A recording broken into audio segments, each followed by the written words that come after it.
Hello, this is Blue Star, Defender of Equestria, and this is my afterthought review to My Little Pony, Make Your Mark.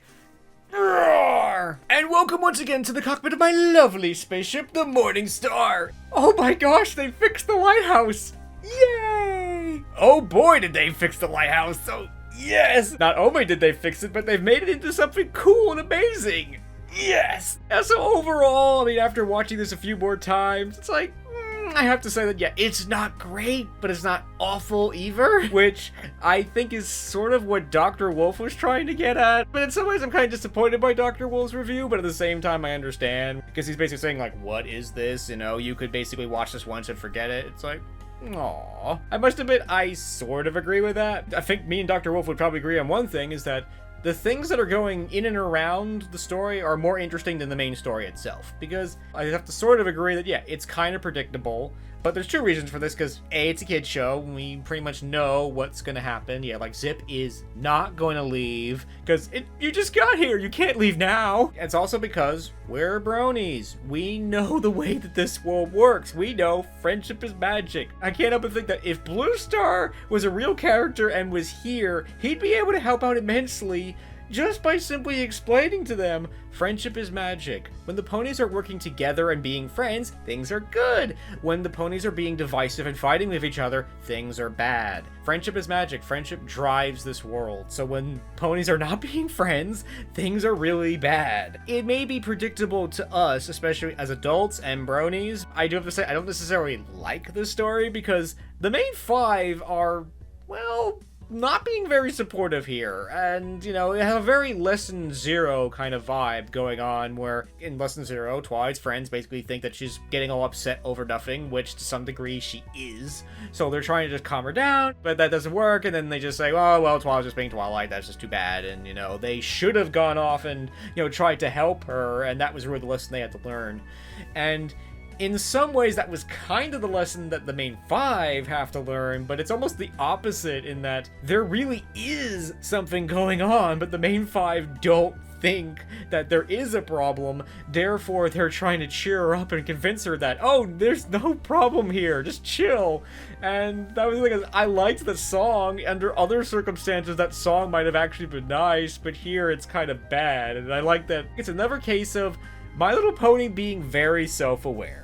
That, yeah, singing a song and just pretending everything's okay when it isn't is not a good idea and will not fix this. It kind of made me sad, but it also liked it when Zip was like, don't you get it? We have a problem. We can't just sing a song and ignore it. As a character said, no buzzer racers, ignoring your problems is no way to solve them. That was really the lesson that they had to learn here. And in this case, we know that this is a problem and it's real. This problem isn't, you know, artificial or just simply a thing of anxiety. No, this is real, and that's why Zip is so upset about this. She's realizing that there's a problem with magic, and we could lose it again. Maybe this time for good. That would be terrible. And to make matters worse, my friends don't believe me. So that was all kind of difficult. Yeah, I think that was the other thing, is that, yeah, this is difficult. We start off in a really good place, like everyone's friends, everything's good, but then we start, you know, dealing with what I think is in some ways inevitable, is that there's going to be ponies that are not happy that there's magic back, and especially the Earth ponies is like, okay, the unicorns and the Pegasi have magic, and we have nothing, so it was kind of difficult, but at the same time, it's kind of good, because, yeah, we have to resolve this problem. You know, they're just simply just snapping our fingers and restoring magic doesn't fix all of these problems that probably caused magic to go away to begin with, because most likely at some point in the past, all the ponies stopped being friends for whatever reason, and that's why magic went away. And again, it's those things that the main five are having to learn, and in some ways relearn, because all of those lessons were lost. You know, the main five and the ponies of this world are starting from zero, whereas we almost understand the way this world works. So it's kind of difficult for us, because we already know what they're learning in this episode. Dr. Wolf is kind of disappointed that they took this character that, I didn't know this, but that Posey was actually a character in Generation 1, was the inspiration for Fluttershy as being all angry and mad, but at the same time, it's like some pony has to represent this, and unfortunately they decided to pick her. While she may have been the one to sort of, you know, bear the responsibility of this anger, kind of like Sprout was the pony that kind of represented probably how all the other ponies felt, at the same time, she was also part of the solution. She was also the pony to say, okay, I'm sorry the way that I acted, and, you know, let's be friends. In some ways is what she learns, and I think that's good. And again, this was something that really had to be dealt with. The fundamental thing in the new Equestria is that so many things have changed. Every pony needs to find where they belong in this world, whether they think they do or not. As once said in Babylon 5, nothing's the same anymore. But in this case, this is a good thing. We've gone from ponies not being friends to being friends to having magic back. This is great. Yes! But it's also really difficult for every pony. So to answer Dr. Wolf's question of what is this? What is the point of this? The answer is a new beginning. It's in the title. Make your mark. It's where do you fit in this world? What is your role? How do you contribute to this community? How will you make your mark in this new Equestria? As the Cutie Mark Crusaders know, easier said than done. This is especially hard for the Earth ponies because, yeah, they don't have magic, the other ponies do. And that's why I was slightly disappointed in the main 5 again, because Sunny is unfortunately going about this completely wrong. I like her attitude of, isn't it so amazing that we have friends that can do all these cool things? Isn't that great? The problem is, the flip side is, it's great that they have magic, but I don't. I appreciate the, Sunny's attitude, especially as a young child. Because most ponies' responses be, I want to be able to do those things, but her response is, isn't it cool that we have friends that can? But unfortunately, the rest of the Earth ponies don't feel that way. And now on top of that, they have to deal with the other ponies basically not really understanding how their magic works, how to use it properly, and that causes problems with the Earth ponies. In one of the episodes of Tell Your Tale, Izzy accidentally drops a smoothie on top of Posy. So Posy's already been on the unfortunate end of magic, and we've seen on multiple occasions between Tell Your Tale and Make Your Mark, Pegasi like falling out of the sky and crashing into other ponies and stuff. So yeah, so it's been rough on every pony. So all these things that, Posy is feeling are probably being felt by a lot of the other Earth ponies. So yeah, this was a real problem. It had to be resolved. When I first watched this, I thought the resolution was a little unsatisfying because it was kind of like fixing Tempest's horn, which would be great, but we all know in the real world that's not always possible. But after watching this a few more times, I think that, the ponies actually handled this okay. Both sides realized that they made mistakes. Is that Posy realizes that, okay, she was acted really badly and,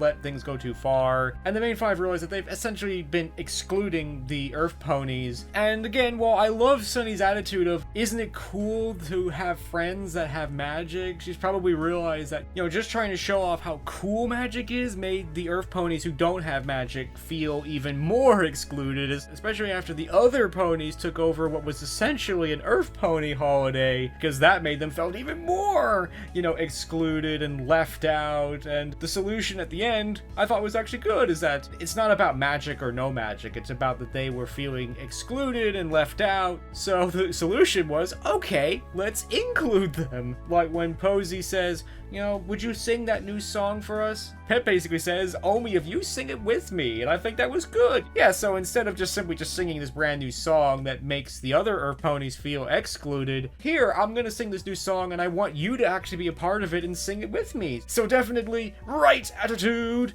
roar! That is another thing that really was, I think, Make Your Mark is about. It's what I call a maintenance episode, where we're maintaining the world, the characters, magic, etc., etc., etc. Again, make your mark. Where do you fit in this world? Where do the main 5 fit in this community? Again, that's Zip's problem, is that she's saying, I don't know if I fit in here. Maybe I should just go back to, Zephyr Heights and just become a princess the way my mom wants me to, because I don't fit in here. So yeah, it's maintaining a couple things. The Crystal Bright House itself, that not only did we repair the lighthouse, but we made it even better. So yay! Where does Zip fit in? How does magic work? Resolving this inevitable conflict with the Earth ponies. It's actually kind of interesting in that this is almost the opposite as of Friendship is Magic, where Celestia essentially commissions Twilight to study magic.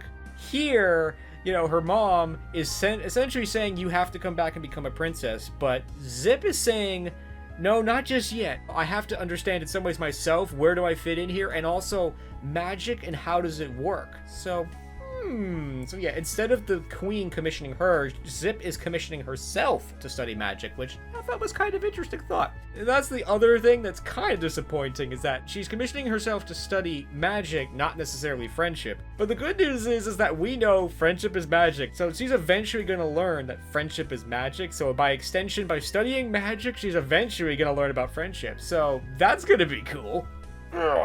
You know, establishing to this new generation that, yeah, when the ponies are working together, the magic is strong. When they're divisive and fighting with each other, the crystal gets weaker and really bad things happen.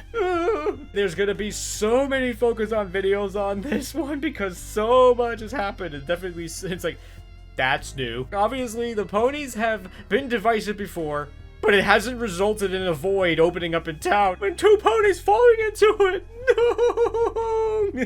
I definitely give Sunny a badge for courage. I mean, jumping down into a void, not even knowing if your alicorn magic is gonna actually, you know, help you in this moment, that takes courage. But it's also a little... I don't think this is a good idea, Sunny, but I'm really glad it worked out, so... The ponies have learned, in a lot of ways, a lot of things, but they've also set themselves on the path to learn even more and, you know, resolve some of those conflicts and, you know, again, move that plot a little bit further. Because, again, things have changed so massively. A couple months ago, these ponies were basically enemies. Now they're friends. We can't expect every pony to just be happy or thrilled about that and just get along with each other. But I'm glad that they did resolve some of those things here and that, you know, the ponies are getting a lot closer and stronger together. Which is fortunate because we've learned who the supervillain is. Or at least what she looks like anyway. Clearly this is not a Friendship is Magic character. It's a brand new supervillain, so I don't know if that's good or bad or not, but I guess we're gonna find out. Definitely gonna be discussing that in a future Focus On video. So overall, I have to say the main story of this is not particularly great. Even the moment when they're supposed to come together and that's the thing that, you know, like brings magic back, I have to say isn't great because they're not really what I would call working together. It's not like in Friendship is Magic. It's like, you are my friends. Kind of a thing. It's like the ponies kind of work together and stuff, but it wasn't really enough to really be emotionally satisfying. I don't see myself going back and watching this over and over and over again for the main story because it's kind of okay, but it is kind of difficult. But I kind of liked where they got in the end, and again, it is moving stuff forward, which is the task of a maintenance episode, and is also set, you know, the rest of the characters on where they're going to go in the future. And definitely there was a lot of interesting things to look at, think about, and, you know, analyze, and this will definitely keep me busy for a very long time. Roar! So overall, I'd have to say this isn't great, but overall, all the stuff that was going on around it was pretty cool, and definitely was a good beginning to what I think will probably be a really good series, and I'm looking forward to seeing more. Roar! So, I hope you enjoyed this video, and as always, thank you for commenting, liking, and subscribing, and until next time, this is Blue Star. Stay strong and pony on. Blue Star out.